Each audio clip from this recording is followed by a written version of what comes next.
Maybe I should start with you, Dr. Abedian, because I'm a little confused here. Last week, there were suggestions that the election itself will take place on Wednesday. But yesterday, there were also suggestions that by this morning, we will know who the new president is. And I was looking at some reports. So it's just quite confused about when exactly should we be expected. Do you know when? Well, according to the public information, today is the D-Day that the World Bank Board of Governors have to confirm one of the two candidates remaining as the president of the bank. And Professor Bond, because there was also a report suggesting that by the time we wake up today, we will know. Does it mean wake up in U.S. time? Well, I think it's going to be more like around 6 p.m. or so our time. Okay. The bank straw poll was taken on Friday, and there's not too much of a contest because the U.S. has a sort of dollar-based election, as they do for so many things, and that means their candidate is nearly 100% certain to win. All right, talk about that straw poll then, because some people were saying that, well, it's one way really of seeing whether the U.S. will get its way around this matter. What was the straw poll and what was the outcome? Well, the board of directors of the bank, and in fact there is always a representative from the Anglophone African countries, which South Africa belongs to, but they basically interviewed the candidates. They did all three of the major candidates last week, and one of them, Jose Antonio Ocampo, who Brazil had recommended. He's from Colombia. He's a sort of left-leaning economist teaching at Columbia University, and he dropped out on Friday to give his support to the Nigerian finance minister, Ngozi Okonjo-Iweala, and she is only supported by the South Africans, Angolans, and Nigerians at this stage that we know of. And the BRICS bloc, Brazil, Russia, India, China, South Africa, fell apart, couldn't unite. Russia has just gone publicly for the U.S. candidate, whose name is Dr. Jim Yong Kim, and he's the president of Dartmouth College. And it's pretty certain by the end of the day he'll be the new World Bank president starting in June. And Lebohang, does it matter, though, who becomes the new World Bank president here, at least between the two now known candidates? Well, I think that this is an interesting point. We're looking at the kind of a paradigmatic shift which would need to occur at the World Bank in order for it to really become a more effective, more transparent, more transformative, and certainly less neoliberal inclined institution. The World Bank, the IMF, and the WTO, in concert, certainly represent a particular political agenda which historically and geostrategically has not necessarily held the global and the economic South's interest at its heart. It has typically used the economic South as fodder. And I suppose that really it would, even if even if the Nigerian candidate were to manage to get the votes, Ms. Ngozi Okonjo-Iweala, she would be really a bit of a cog in the wall, even if supposing she were much more radical, even if supposing she did want to introduce much less stringent debt and loan patterns and debt and loan packages for African states. She may well, she's not an insider. Both of the previous predecessors, Wolfenson and Wolfowitz, had a terrible time with their boards, specifically because they were not insiders. And, as an African woman as well, one would wonder how she'd be able to mediate those particular dynamics. But I think that for me, the individual is not important, is almost not important as the institutional and the ideological framing of the institution. Let me bring you in, and Dr. Abedian, do you agree firstly with Lebohang? Because part of what I would like to know from you, there was a report, I think it was in 2009, issued by former Mexican president. Among other things, it suggested that the bank president has too much leeway in defining the bank strategy. Therefore, then, I'm suggesting that it is important who is at the helm of the bank still. I think it may have been true in the past, but over the past 80 years, the bank has developed a particular institutional culture that the presidents cannot so easily change. And I think to some extent this is the crux of the matter, that, for example, the previous president, Paul Wolfowitz, came out, made a lot of noise about making the bank poor, making the bank performance-oriented, output result-oriented. When he left, the bank was no different from where he found it. So the presidents notionally have a lot of power, but operationally, because of the culture of the bank and the institutional structuring of the bank, the presidents don't have that much power on the ground with respect to the results that the bank can achieve. It is the same, by the way, commission headed by that former Mexican president that suggested a number of reforms, and this was way back in 2009. Again, Dr. Abedian, has there been any change at all, any reform at all, given some of the suggestions that have been made, particularly about the voting on who has what say? Very little, because what has happened is the voting is very much follows the shareholding and the amount of capitalization that members bring to the bank.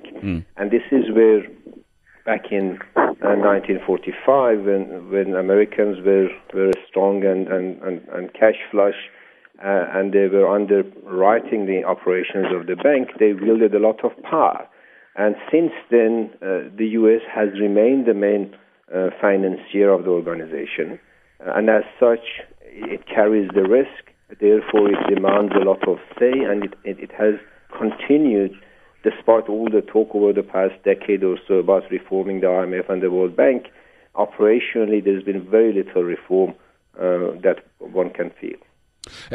Professor Bond, does it make it irrelevant then for us? No, I think I will disagree respectfully with both my dear friends Iraj and Lebo, because each of the last World Bank presidents has tried to put a certain kind of mark of their own on the institution, and it is the major institution for funding all sorts of things across the third world. You have to actually really look carefully.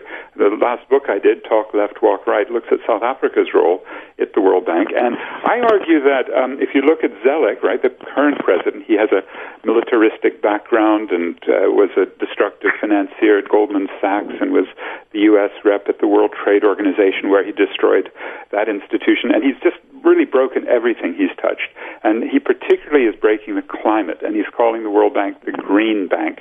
And that means he's actually financing the biggest coal-fired projects in the world, like your advertiser, Nedbank. We just heard the advertisement. They're also a big coal financier. Before him, as Iraj says, was Paul Wolfowitz. He said he's going to be an anti-corruption president. He lasted 2 years and was fired by his board for nepotism. And before that, Wolfenson was supposedly going to open the bank up with more transparency, but he's notorious for firing Joe Stiglitz, the economist, who questioned the orthodoxy. So we do see, with this current vote today, a fantastic opportunity to ask, well, would there be an ideological shift in the bank? Because we have a left-wing, or former left-wing candidate from the U.S., I would even call him an anti-capitalist, based on what he's done, what he's written, versus a neoliberal, a free marketeer from Nigeria who's hated in her country, huge protests against her in January for doubling the fuel price for poor people. It's a fantastic moment to say, well, what's really going on ideologically at the bank? So, in other words, you would be then happy with the fact that the American seems to be the front runner in this regard? Well, as a Marxist, I certainly celebrated the book called Dying for Growth, where Jim Yong Kim and his co-authors, the most famous was Paul Farmer, demolished the idea that the World Bank was promoting real growth. It was promoting austerity for poor people and parasitical financial growth, which increases GDP, but like in South Africa, without jobs and development, and creates more inequality. And that's really what Jim Yong Kim, based, as he said in the New York Times interview last week he was referring to the early 90s, mid-90s. Now, what he's trying to do is run away from that.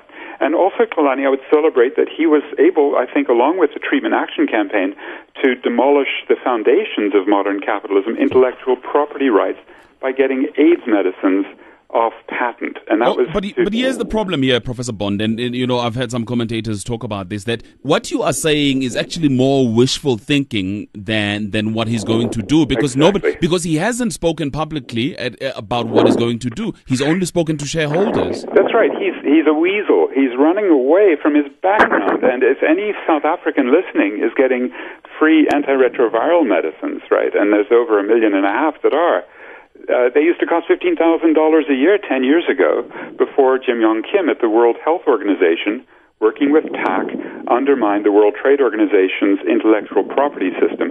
Oh, we'd love to see opening up of, say, water or electricity for poor people, since we've got such huge electricity increases thanks to Medupi and Kusile, the new World Bank financed coal-fired power plants that are destroying the climate. And that's a big contradiction.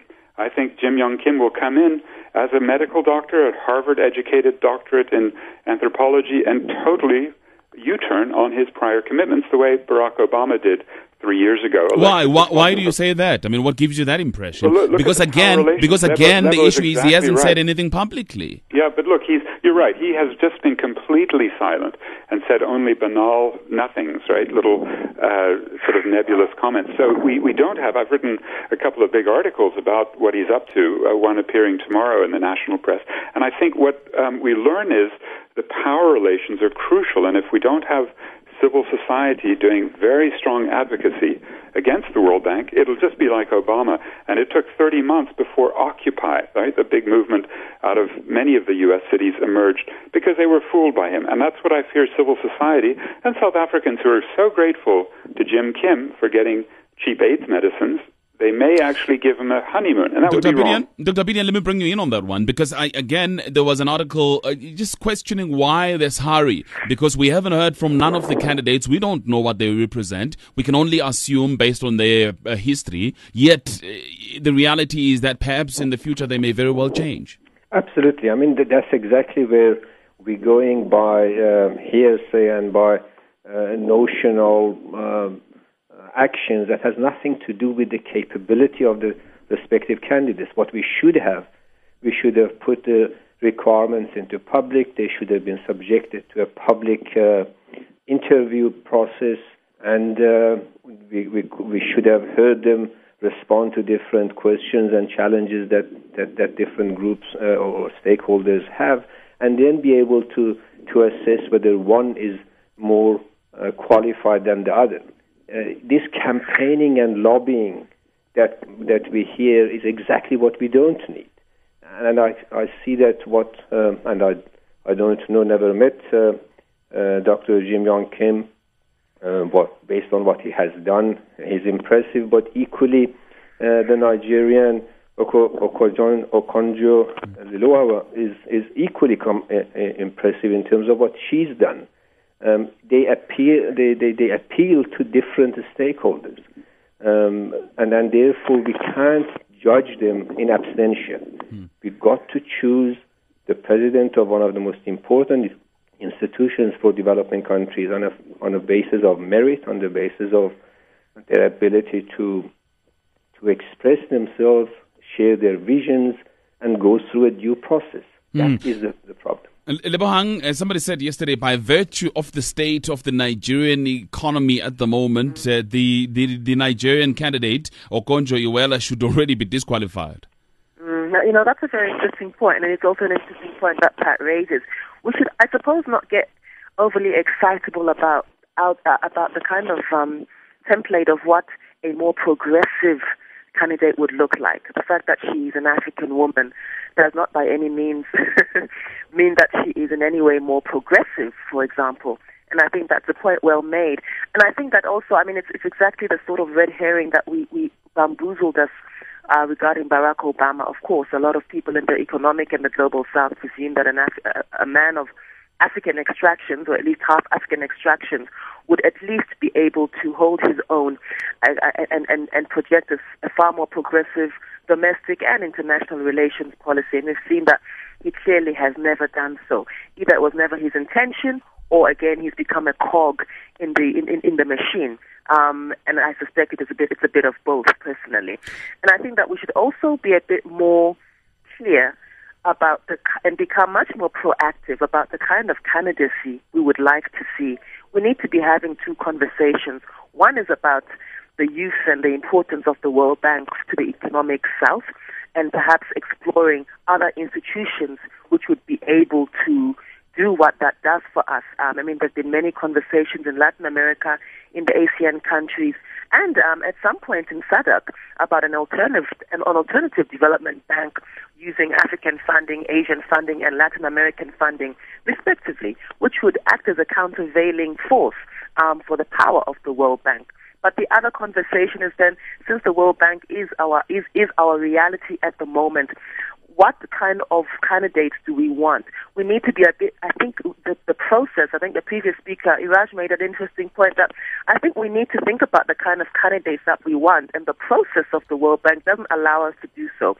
People who kind of are presented to us as a fait accompli, and we get into eeny, meeny, miny, mo mode, and yet we're not necessarily getting the best pool, the biggest pool, the kind of a varied pool which we can engage with as citizens. And I mean, all of our governments make some contribution to the World Bank. It may be small, it may be larger in some instances, but all of us have a stake